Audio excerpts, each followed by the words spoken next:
Hello all and welcome to your recap of the goings on around our little scene in the month of March 2023. We went to Melbourne and Steve won and then we killed the block, man, it was awesome. Early in the month we had a whole group of SA's best and brightest fly over to Melbourne for the Game Expo, an event hosted by Kanga. The team was able to collect a good handful of wins over interstate talent between pre-weeklies and the main event before coming home. I was able to beat one of my character demons, taking a Game 5 set over Inzi. Maybe not a huge upset to some, but I kind of owned my ass in 2019, so that was a big one for me. Heaven saw some good success once again, outboxing some of Victoria's finest, wins over Flo, Beat and Zav, netting him 13th at the Expo after going down in a Game 5 set with Ray Z. Moonlight had a ridiculous week in Melbourne. She really and truly checks people's knowledge wherever she goes, taking big wins over Johto, Finn, Stacked, and most notably Shrix. Not only the winner of the last major, but someone who had Cherry in region for much of early Ultimate and theoretically should know how to exploit that character really well. Massive ups to her. Brick Enthusiast was once again the sole top level representative of SA. He collected wins over Beat and Seb Pro to get third place at the Friday night pre-local. And then across the weekend defeated Ryan, Pillow Talk, Dura and J Dizzle twice to win the event and piss off everyone once again. Yasha meanwhile thought it would be really funny to play Steve at the event after going all the way to Melbourne, given that many suspected it would be Steve's last hurrah. He didn't even do badly, he went 2-2. It was really dumb. Unfortunately, our other travellers were not able to make the waves they perhaps might have wanted to, but with some absolute heartbreaker losses in last hit games, our friends unfortunately were out early. And for just the second time in Alt's lifespan, the entire country has come to an agreement on something. We want Steve out of here.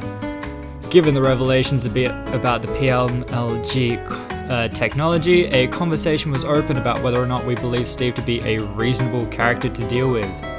State TOs were almost entirely unanimous in thinking that the scenes would be happier without him, and that he presented a problem for our communities. But for posterity, we conducted polling across each scene across Australia, and the votes came back almost as strongly, with on average about 2 out of every 3 people considering him ban-worthy. This stat only increased when you remove players who don't actually attend tournaments who, unsurprisingly, don't actually see a problem. So we did it! He's dead! Brick Enthusiast will have to find a new muse. But I don't see him finding much of a problem reclaiming his throne at the top of SA and potentially all of Oz with whoever he goes with. Kazuya Mishima wins. In other non-Steve news, after losing a whopping 28 sets in a row to Q and having unequivocally given up on beating him with Pac-Man, Captain Kool-Aid was finally able to take a set from Q at Bonus Fact 22.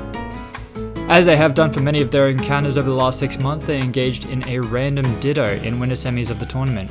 And not just any random ditto, random squad strike. I can't believe what these guys get up to when I'm not watching. Anyway, Adam's luck finally pulled through. Able to take it in a tight Game 5. It is possible for victory. Q can go down.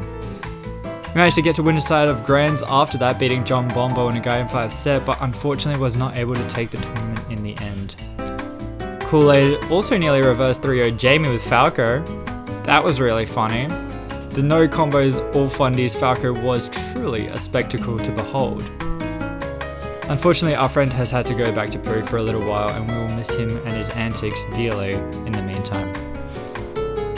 Yasha had a hilarious set against Jamie at Weekly Vac 134. After losing to him with Ness in a number of Game 3 sets recently, he is throwing caution to the wind and decided to counterpick Snake, one of Bayo's known difficult matchups.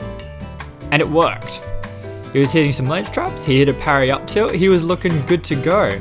And so obviously in Game 2 he win swaps to Falcon, because he had a bet going and wanted to win $5.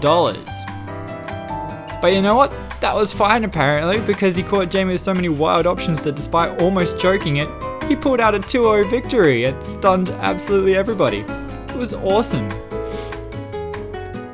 Kool-Aid was not the only one being gay-capped from winning a tournament for the first time. Naji rocked up for the first time in a month and did that thing again where he makes a bunch of upsets and gets to grand finals.